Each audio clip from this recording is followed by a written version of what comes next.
సంతాన Prapthirasthu Telugu film review by allrounder star Ballem Venumadhav. Cinema నిడివి 2 గంటల 19 నిమిషాలు. యూఏ 16+ సర్టిఫికేట్ వచ్చిన ఈ సినిమా విడుదల తేదీ నవంబర్ 14, 2025. దాదాపు 20 సినిమాల మధ్యన, పోయిన వారం కూడా దాదాపు అంతే అన్ని సినిమాలు, ఈ వారం కూడా దాదాపు 20 సినిమాల మధ్యన ఈ సినిమా విడుదలైంది.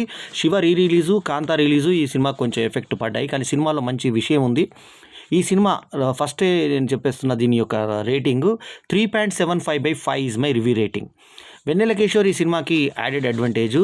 టైటిల్ సాంగ్ని వెన్నెల కిషోర్ పాత్ర ఏదైతే ఉందో యోగా ట్రైనరు, స్పర్మ్ కౌంట్ పెంచేటువంటి వ్యక్తిగా, స్పర్మ్ కౌంట్ ఇన్ఫర్టిలిటీకి స్పర్మ్ కౌంట్ తక్కువైనప్పుడు ఆ అబ్బాయికి ఆ స్పర్మ్ కౌంట్ పెంచడానికి మొన్న మధ్య డ్రింకర్ సాయి అని ఒక సినిమా వచ్చింది. ఆ డ్రింకర్ సాయి సినిమాలో ఇట్లాగే ఒక ఆశ్రమం పాత్ర ఉంటుంది.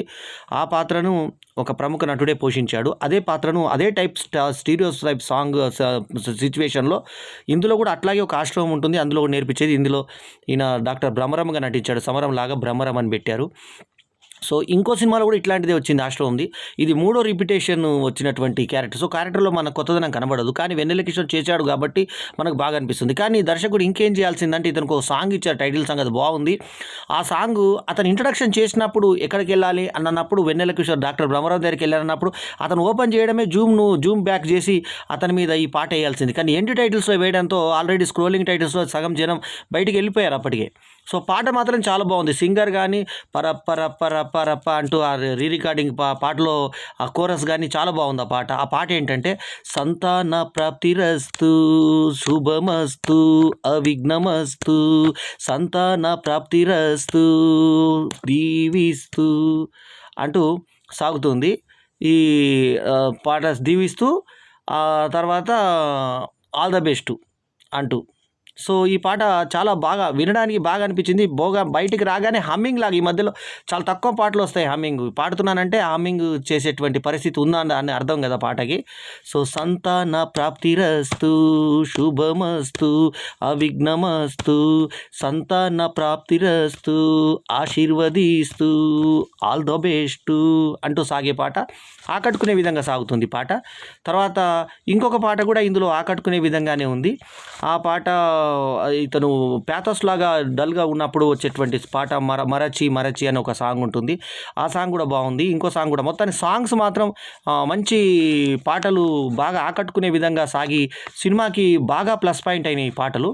సో ఇక నటుల విషయంలోకి వస్తే విక్రాంత్ రెడ్డి హీరోగా చేశాడు ఈ సినిమాలో. అంతకుముందు విక్రాంత్ రెడ్డి స్పార్క్ లైఫ్ అనే సినిమాలో హీరోగా యాక్ట్ చేయడం జరిగింది. అట్లే చాందిని చౌదరి ఈ సినిమాలో హీరోయిన్గా, అట్లాగే కెరీర్లో ద బెస్ట్ పాత్ర అని చెప్పదగ్గ పాత్రని మురళీధర్ గౌడ్ పోషించాడు. ఆ మధ్య కే ర్యాంప్లో కూడా ఒక మంచి పాత్రను చేసిన మురళీధర్ గౌడ్ అసలు యాక్చువల్ ఆయన ఫేస్ రఫ్గా తెలంగాణ ఒక చాలా మాండలికం రెగ్యులర్ మామూలు ఆర్టిస్ట్ కనబడే ఇతను కొంచెం రిచ్నెస్గా కనబడుతున్నాడు. ఇప్పుడు ఈ మధ్యలో ఆయన డ్రెస్సింగ్ ఇట్లా మారుతుంది. ఇందులో 2 పెన్నులు పెట్టుకుంటాడు, గ్రీన్ పెన్నును తర్వాత రెడ్ పెన్ను జోబులో పెట్టుకుంటాడు, కళ్ళద్దాలు మార్కు, తర్వాత టక్కు వేసుకుంటాడు. సో విక్రాంత్ రెడ్డి, చాందిని చౌదరి బాగా అద్భుతంగా చేసిన మురళీధర్ గౌడ్, ఆమెని తల్లి పాత్రలో చిన్న ఒకటే సీను. తర్వాత వెన్నెల కిషోర్ ఏమో డాక్టర్ బ్రహ్మరంగా చేసిన ఈ సినిమాలో తరుణ్ భాస్కర్ ఒక ఇంపార్టెంట్ పాత్రను పోషించాడు. అభినవ్ గోమటం ఫ్రెండ్ పాత్రలో చేశాడు, అతని పాత్ర పేరు సుబ్బు. అట్లా జీవన్ విగ్గు పెట్టుకొని నటించాడు, మన చార్కోల్ జీవన్, కొంతకుముందు మన డైరీకి యాడ్ ఇచ్చిన వ్యక్తి. ఈ మధ్య ఏదైతే సినిమా మనకి సూపర్ హిట్ కొట్టిందో అప్పటి నుంచి ఆయన దశ మారిపోయింది ఆ జాతిరత్నాల సినిమాతో. తాగుబోతు రమేష్ ఇందులో ఇంపార్టెంట్ పాత్రను ఒకటి పోషించాడు, అతని పాత్ర పేరుతో సహా ఇప్పుడు మళ్ళీ చర్చలు చెప్పుకుందాం మనం. అట్లాగే అభయ్ బేతిగంటి కూడా ఇందులో ఇంపార్టెంట్ పాత్రను పోషించాడు. అనిల్ గీలా కూడా ఉన్నాడు. ఈ సినిమాకి సంజీవ్ రెడ్డి డైరెక్టర్, రైటర్ కాగా, మధుర శ్రీధర్ ప్రొడ్యూసర్, ఒక ప్రొడ్యూసరు, తర్వాత నిర్వి హరిప్రసాద్ ఇంకో ప్రొడ్యూసర్ కాగా, మ్యూజిషియన్ సునీల్ కశ్యప్ అద్భుతమైన మ్యూజిక్ అందించాడు.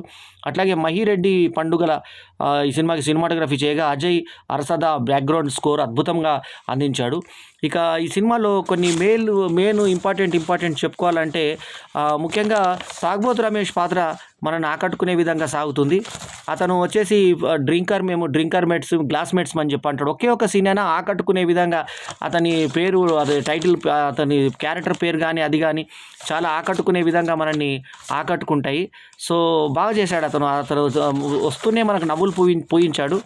సో అది సౌమ్య కుమార్, అతని పేరు సౌమ్య కుమార్. ఇక ఈ సినిమాలో అతను ఒక డైలాగ్ అంటాడు, బారు బారు దేకో హజారు బారు దేకో అని పాట ఎందుకు పాడారంటే, బారు బార్ అంటే ఒక బార్ చూసేటప్పుడు, హజారు బార్ అంటే 1000 యాక్చువల్లీ. ఇక్కడ ఏమంటాడంటే 100 బార్లను చూడమన్నాడు ఒక మామూలు షాప్ చూసేటప్పుడు అంటాడు.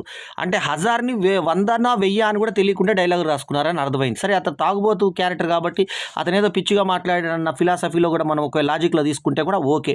సో, మొత్తానికి అతను వస్తే మా మామ వచ్చి 100 రోజులు తిష్టేశాడురా, నువ్వు ఒక పూట ఉంటే ఏంది, నువ్వు నా ఇల్లు ఇది నా ఇల్లు ఉండు అని చెప్పి హీరోయిన్ నిలగొట్టాలి బలవంతంగా అనే ఉద్దేశంతో హీరో చేసేటువంటి సీన్‌లో తాగుబోతు రమేష్ అమ్మో ఇక్కడ నుంచి మింగేయాలి, మన దిగేయాలంటే బర్డ్‌ని మింగేయాలని చెప్పి పెడుతున్నారు. మింగేయాలని చెప్పేసి బయటికి వెళ్ళిపోయే సన్నివేశం బాగుంటుంది.